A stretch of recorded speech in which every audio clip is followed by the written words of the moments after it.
In a world where we're all administrators again, do y'all remember this little menu over here on the left-hand side? We call it the filter navigator. And remember Hmm. how these are technically called applications, Yeah, and these are all menu items? it's just app modules. Yeah. Yeah. You remember how we use the word application for like 15 different things inside Yeah, of ServiceNow? Well, get ready for it, y'all. Get ready for it. We now have revolutionized the way to edit, maintain, and create these. So now, if you press a little plus icon, we get sent to a brand new experience. Let me type in a name, move something out of the way here, and hit create. And here is the new all menu editing capabilities. Whoa. What we've got now with the create menu, application menu here, application menu editing is kind of the next step for classic list and forms, where we're able to leverage the new Seismic technology components and things like that to create better experiences for our end users who may not have necessarily adopted a workspace just yet, but we can bring them into the 21st century and we can all be together over here in the nice side of things. So let me show you guys real quick. Now that we have the basic dictionary laid out, I can use AI to tell Now Assist what I want. Oh, Nick, get ready for it. You're going to love this. So first, let me start with create a new record form, a list view, and a page to show incident dashboard statistics. You know what? Let's just YOLO a prompt and see what happens. Nothing's ever bad happened in a demo. So it's going to generate me some modules here on the side to get me started. Now, Nick, proper folders. I can't make miracles happen, but I can sure bring you guys. I can sure bring you guys some new enhancements to our application menu. So it's going to give us a chance to review the changes it created for us. So we've got new incident, a list incident, and then we've got incident dashboard statistics. And I'm fine with that. If you aren't fine with what it creates, you can click on reject. But I'm going to go ahead and hit accept and edit. And here I'm able to now add in more things like here is actually another definition thing because we're so good with naming things. The new Seismic experience things, we're calling them next experience modules versus classic modules. So if you still need access to the original stuff, how we used to configure things, you can still add them and it'll be able to be worked with the rest of them. You can drag and drop them and move them wherever you would like. I'm going to remove it just to make it easier for us. But you can also add folders, Nick.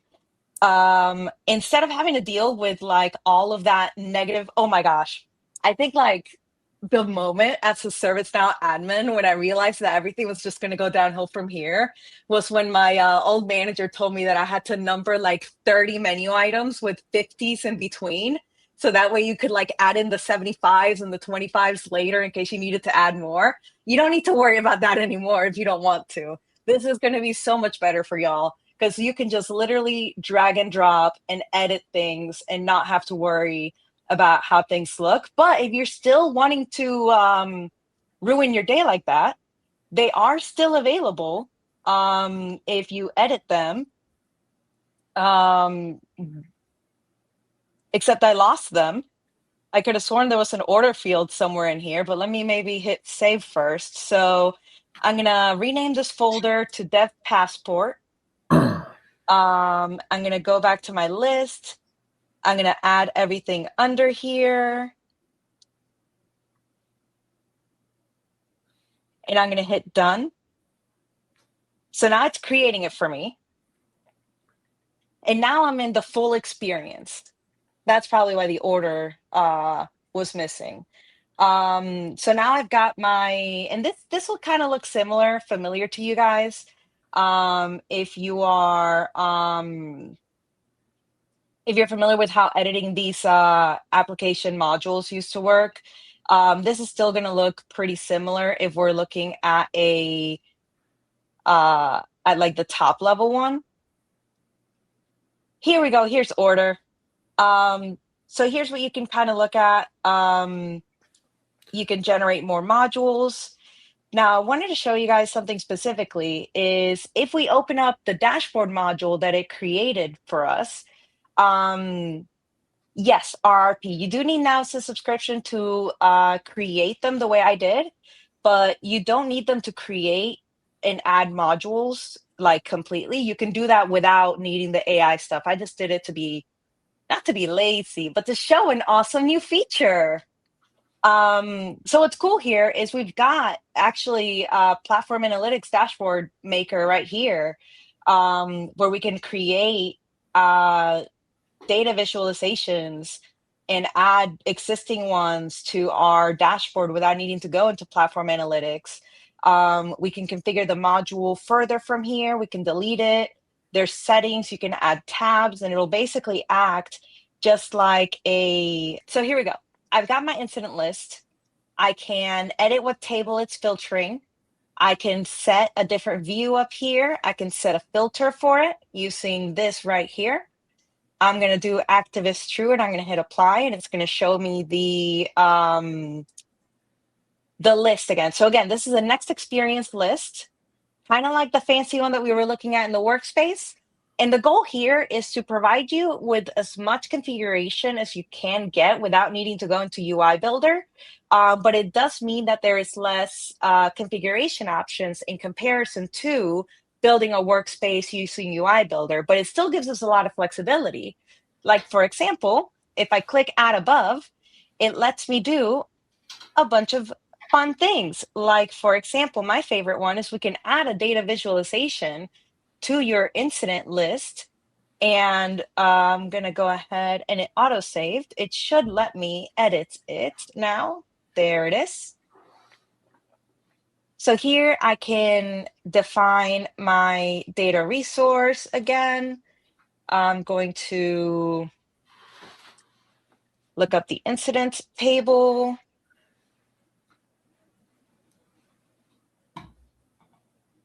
And I can set it to whatever metric I want to.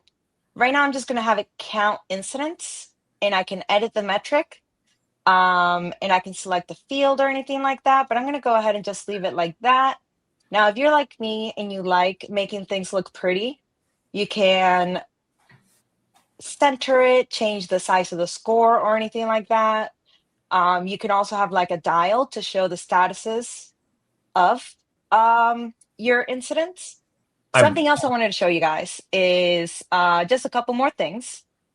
Yes, this is intended to be used by system administrators. If you go to, let me show you guys the incident list again. Well, that's loading. To really talk quickly, the impact of this. Oh, hello. Hello. All menu. This is good because we're bringing people in that are used to the normal navigation in from the core platform, which we're used to when we set it up and we build applications. It's usually the core UI for lists, for forms and stuff like that. When you click on incidents, it brings you to the old way to look at lists, and a lot of the things that we're updating don't have the features of being able to show a analytics scorecard at the very top. It doesn't have the ability to do these fly-ins and new ways to display that information. And so now, without having to know how to configure workspaces or how to edit those kind of application lists on the side menu for everybody, you can use this new all menu configuration to add those directly into it, so you can basically guide people to a better experience to be able to see the stuff that they use every day in a better way, in a more appealing way. Yeah, so that's what I think. It's exciting because it's taking something that's, we have a lot of new stuff and you need to onboard people into it, and this is a great way to do it. Exactly. It should serve as kind of a bridge between our experiences. It should also serve as a much easier configuration experience for administrators, so you don't have to know how to work with UI Builder right off the rip. It can kind of ease you into it. And then something else I wanted to show you guys here was, okay, so who here is like a form builder versus form layout purist? Like I, as an old soul, quote unquote, hope sorry, everybody who's been on the platform older than me. Form Um designer. yeah, form designer, right. Um this allows you a new way to work with it. So you can drag and drop and add columns ad hoc here without having to go into one of the many designers that we have. But also, not only that, I'm just going to highlight this. If we go to the new record page,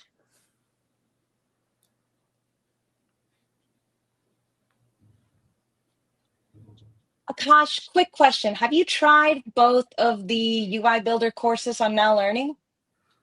While we get that answer, check this out. I can edit the form directly here. If I want to be, why